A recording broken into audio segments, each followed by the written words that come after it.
William Wordsworth was born in Cockermouth. William Wordsworth का जन्म 1770 में कॉकरमाउथ में हुआ था। He was educated at the grammar school of Hawkshead and saint John's college. उनकी जो शिक्षा है वो ग्रामर स्कूल ऑफ हॉक्सशीट और सेंट जोन्स कॉलेज में हुई थी, जो कि कैम्ब्रिज में है। His serious poetical effort, An Evening Walk, was published when he was 23 years old.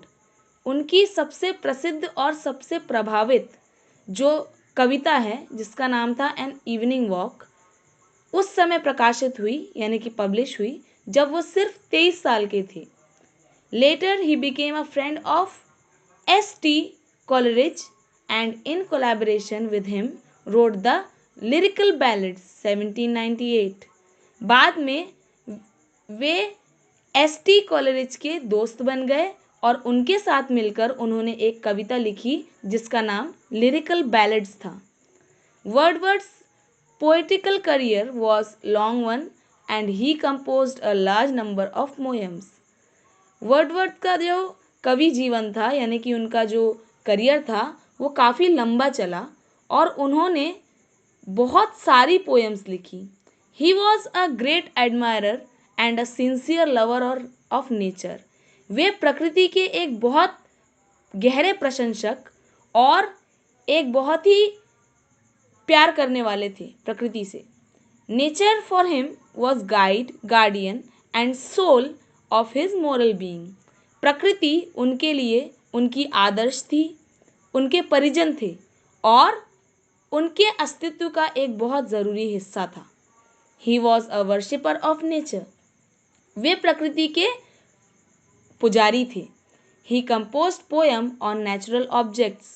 उन्होंने प्रकृति पर आधारित चीज़ों पर कविताएं लिखी थी। To the cuckoo is one of the most beautiful poems of Wordsworth. To the cuckoo Wordsworth की सबसे खूबसूरत कविताओं में से एक है। He welcomes the bird as a blithe newcomer. उन्होंने एक चिड़िया का स्वागत किया है। ओ blithe newcomer, I have heard, I hear thee and rejoice. O cuckoo, shall I call thee bird or but a wandering voice. यहाँ पर रिजॉइस का मतलब होता है मज़े लेना और न्यूकमर यानी होता है अजनबी। तो पोएट ने कहा है कि अरे हंसमुख अजनबी, मैंने तुम्हें सुना है, मैं तुम्हें सुनता हूँ और तुम्हारी आवाज़ काफ़ी मज़ेदार लगती है। मुझे तुम्हारी आवाज़ सुनकर काफ़ी ज़्यादा मज़ा आता है। O cuckoo, shall I call thee bird or but a wandering voice. Wandering का मतलब होता है एक भटकी हुई आवाज़। तो पोएट जो हैं वो कुक्कू से पूछ रहे हैं एक नदी की घाटी पर खड़े होकर कि कुक्कू, तुम्हारी जो आवाज़ मुझे भटकती हुई सुनाई दे रही है। मतलब अब जब हम किसी घाटी पर खड़े होते हैं तो जो आवाज़ जो हमको आती है वो हमको काफ़ी तरफ से सराउंडिंग साउंड सुनाई देता है, यानी कि आवाज़ जो होती है वो रिफ्लेक्ट करती है। तो जो पोएट है वो कुक्कू बर्ड से पूछना चाहता है कि कुक्कू, क्या मैं तुम्हें चिड़िया बुलाऊं या तुम चिड़िया हो ही नहीं, सिर्फ एक भटकी हुई आवाज़ हो। मैं जैसे सुन रहा हूँ वो एक्चुअली एक चिड़िया नहीं है बल्कि एक भटकी हुई आवाज़ है, इसके अलावा और कुछ नहीं। कवि का ये सोचना है कि जिसे मैंने आज तक सुना ही नहीं उसकी आवाज़ पर मैं भरोसा किस तरह करूं। तो पोएट ने जो चिड़िया है कुक्कू उसे एक ब्लीथ न्यूकमर यानी कि एक हंसमुख रहने वाला अजनबी बुलाया हुआ है जिसे वो सुनना चाहता है लेकिन वो अभी भी जिसे समझ नहीं पा रहा है। While I am lying on the grass, thy twofold shout I hear. From hill to hill it seems to pass, at once far off and near. जब मैं घाटी के ऊपर इस घास पर लेटा हुआ हूँ, तुम्हारी दोहरी आवाज़ जिसे मैं सुनता हूँ, दोहरी क्यों? क्योंकि आवाज़ जो है वो रिफ्लेक्ट हो रही है। तुम्हारी आवाज़ एक पहाड़ी से दूसरी पहाड़ी तक पास हो रही है, आगे बढ़ती जा रही है। कभी कभी तुम्हारी आवाज़ सुनकर ऐसा लगता है जैसे कि ये बहुत दूर कहीं से आ रही है, और कभी कभी ऐसा लगता है कि मेरे ही आसपास किसी एक जगह से तुम्हारी जो आवाज़ है वो आ रही है। तो पोएट का ये कहना है कि कुक्कू की जो आवाज़ है वो उसे सराउंडिंग साउंड्स यानी कि रिफ्लेक्शन के तौर पे सुनाई दे रही है। उसे ऐसा लग रहा है जैसे कि कभी चिड़िया उसके पास में आकर आवाज़ कर रही है, कभी चिड़िया उससे काफ़ी दूर है, उसके बाद भी उसे उसकी आवाज़ सुनाई दे रही है। लेकिन उसे वो चाहे कुछ भी कर ले, लेकिन उसे चिड़िया की आवाज़ तो सुनाई दे रही है, लेकिन चिड़िया कहीं पर भी दिखाई नहीं दे रही है। Though babbling only to the wail of sunshine and of flowers, thou bringest unto me a tale of visionary hours. Poet कहता है कि पहाड़ी में यानी कि घाटी में उसे जो नदियों की कलकल सुनाई दे रही है, और उसके ऊपर जब फूलों पर सूरज की रोशनी पड़ती है तो वो खूबसूरत नज़ारा उसे अपनी कल्पना की दुनिया में, उसे अपनी कल्पना की कहानियों में वापस लेकर जा रही है। उसे उस खूबसूरत नज़ारे में एक काल्पनिक कहानी दिखाई दे रही है, और ये समय उसका पूरी तरह से कल्पना में बीत रहा है। विजनरी आवर्स का मतलब होता है एक ऐसा समय जब हम अपनी कल्पनाओं से घिरे हुए रहते हैं।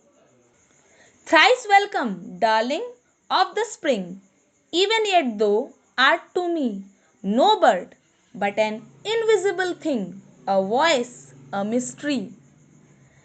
Welcome welcome welcome. वसंत की सबसे प्यारी चिड़िया को मेरा स्वागत है।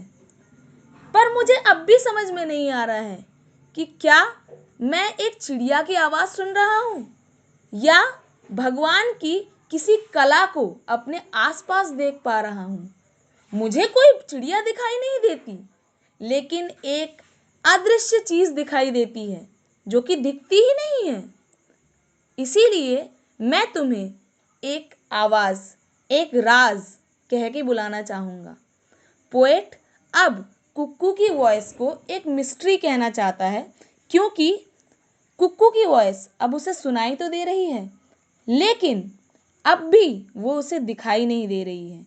इसका मतलब उसकी वॉइस रियल वॉइस नहीं हो सकती है। सिर्फ पोएट के लिए उसकी वॉइस एक मिस्ट्री, एक राज की तरह पोएट के आजू बाजू में यानी कि आसपास में उसे सुनाई दे रही है। उसे आवाज़ सुनाई दे रही है, पर वो आवाज़ को ढूंढकर उस चिड़िया को ढूंढ नहीं पा रहा है, जिसकी वजह से वो उसे मिस्ट्री का नाम दे रहा है। The same whom in my schoolboy days I listened to that cry, which made me look 1,000 ways in bush, tree and sky. बचपन के दिनों से मैं तुम्हारी आवाज़ सुनता हूँ, लेकिन तुम्हारी आवाज़ को सुनकर मैं तुम्हें अलग अलग जगह ढूंढने की कोशिश करता हूँ। कभी झाड़ियों में, कभी पेड़ में, कभी आसमान में। मैंने तुम्हारी आवाज़ को हर तरफ ढूंढा है, लेकिन बचपन से लेकर आज तक इतने दिनों में तुम्हारी आवाज़ मुझे कहीं पर भी समझ नहीं आई। To seek thee did I often rove through woods and on the green, and thou wert still a hope, a love, still longed for, never seen. Poet कहता है, जिस आवाज़ की तलाश में मैं भटकता रहा, कभी जंगलों में, कभी हरियालियों में, मुझे बचपन से ही एक उम्मीद थी कि तुम्हारी आवाज़ पर मुझे एक प्यार था कि कभी ना कभी मुझे तुम्हारी आवाज़ ज़रूर सुनाई देगी। मैंने उसके लिए बहुत लंबा इंतज़ार भी किया है, लेकिन इतना लंबा इंतज़ार करने के बाद भी मुझे तुम्हारी आवाज़ कभी सुनाई नहीं दी। मैं तुम्हारी आवाज़ की तलाश में बिना किसी कारण के सिर्फ तुम्हें ढूंढता हुआ भटकता रहा, लेकिन मुझे एक उम्मीद थी कि तुम्हारी आवाज़ मुझे ज़रूर सुनाई देगी।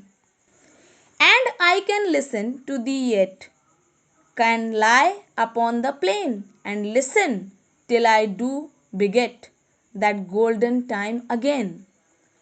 और अब देखो, इतना भटकने के बाद भी मैं तुम्हारी आवाज़ को इस सपाट जगह पर लेटकर आराम से सुन सकता हूँ और शायद उन बचपन के सुनहरे पलों को मैं फिर से पा सकता हूँ जब मैं तुम्हारी आवाज़ की खोज में भटका करता था।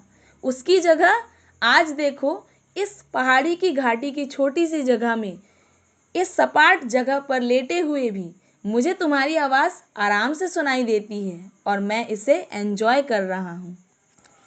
O blessed bird, the earth we pace again appears to be an unsubstantial fairy place that is fit home for thee.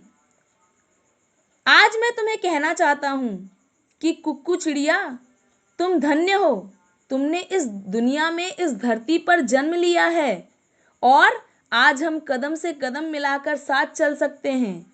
ये दुनिया काफ़ी छोटी है, शायद ये दुनिया नहीं, ये परियों का देश है, पर इस छोटी सी दुनिया के किसी एक छोटे से हिस्से में तुम अपना घर बनाकर आराम से रह सकती हो और तुम्हारे घर बनाकर रहने के बाद शायद हम इस दुनिया में, इस पृथ्वी पर कदम से कदम मिलाकर साथ चल सकते हैं और साथ चलकर इस दुनिया के सारे खूबसूरत नज़ारे देखते हुए बड़े ही प्यार से एंजॉय कर सकते हैं। ये है आपकी पोयम।